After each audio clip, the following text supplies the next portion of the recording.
Hello guys. Well, naglaglag ta karon. Earlier we started loitering around Digos, and then for some reason naabot lang may Kaliteris Kapatagan, and here we are gamit ang among karuza, and this is our favorite place sa Kapatagan. I think dili na siya Kapatagan dali. It's more like Balutakay na area. And reason why we like it here a lot is because of the sea of clouds nga dili kay siya makita karon kay clear sky. But look at the view. Look at the view of the piggy on IASF. I don't know. There's a horsey, and I'm not sure if you can see, but there's my wifey over there. And here, Karuza. Karuza. Unplanned trip na siya, and wala mi nakadala og kanang weatherproofing. Mo nang gisarado sa ko ang baby girl ang kuan. Ang bao-bao kitugnaw kaayo. Thankfully nakapalit mi aning curtain. It feels a little bit warm kun daw. So biyana na mo siya nga na. Alright. And let's go up there to the hill kung asa mi usually magatambay. So nindot kani siya nga place kay na big part sa Kapatagan ng pakita nimo na it's a certain vantage point na kita nimo mga farms, mga tao iro gadagandagan. Look at that. Na yung mga boulder. Oh my god, it's so cold. Haya. Na yung mga boulder dito karon. And this is the place. Na si wifey dito. And would you look at that? It's 4:55 in the afternoon. Patong sa bato. I know my camera will not give justice kung sa kanindot ni lugaran eh.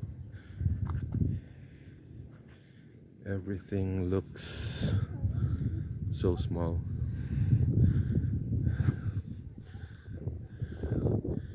There. Dool ra kay siya tanahon. But perting layuhanan niya ito tanahon to sa Inday. Ngay bago lang ni Agi. She's a local.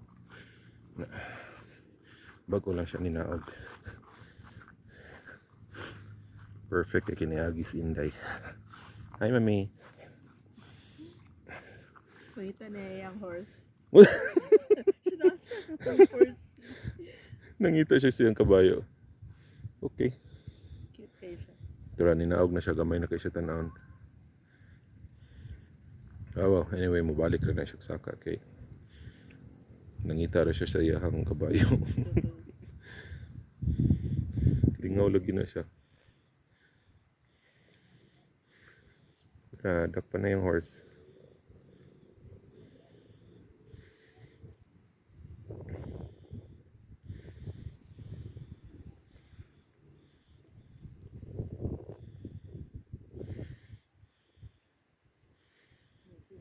Nabuya na din nila, no? Gihiktan mo ng isa. Pero, I think ginakuan. Gihiktan na siya, lalaki man. Wagon mang dako.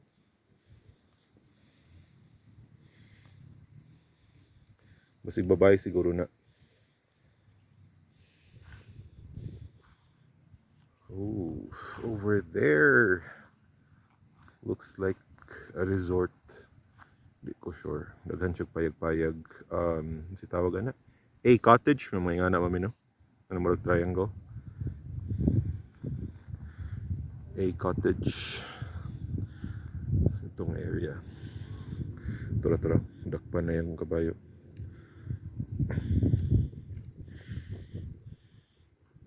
Lingaw king iro. Tapos siya assistant.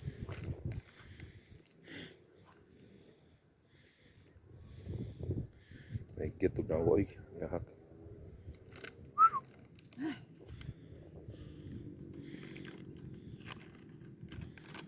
Manahurot ng cheese it. Nahurot ng cheese it. Nangumpay po siya. Para pakaon siyang kabayo.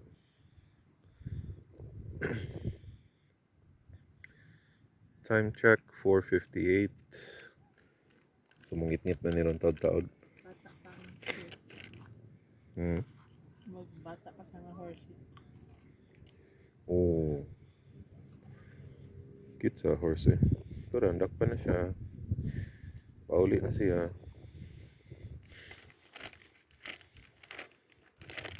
Oh. Sabi na nangumpay si ate. Nangihila siguro. Ito Pulka siya ito na naka-earpod. Hmm. Sunod ng horse eh ho. Baby pa siguro ano niya. O ito kabalo. Basig nga na lang yun siya. Kadako silang breed. There. Makita ba? Is it bright enough? Ang mga patches sa land nga ilahang gipang tamnan o mga tanom gulay. Very likely it's either gulay or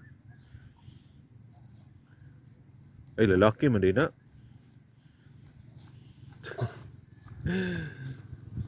Ay babae di eh. Ay laki lagi. Gusto yun sa Ang babae lagi. Babae.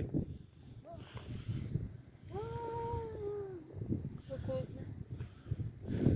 Let's go. Ayan na. Okay. Tugnaw na kayo. We're going. Lalalang kabayo. Aggressive kayo. Naabot siya dito taas yung PC. Oo, taas yung busy. Lulululula! Lululula!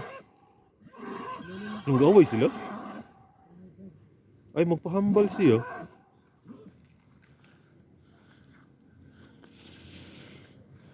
Magpahambal siya?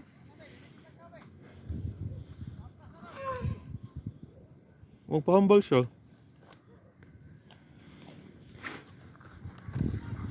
Okay.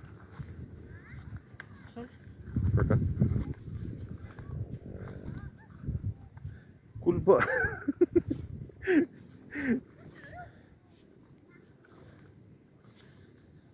Go-away lagi ito sa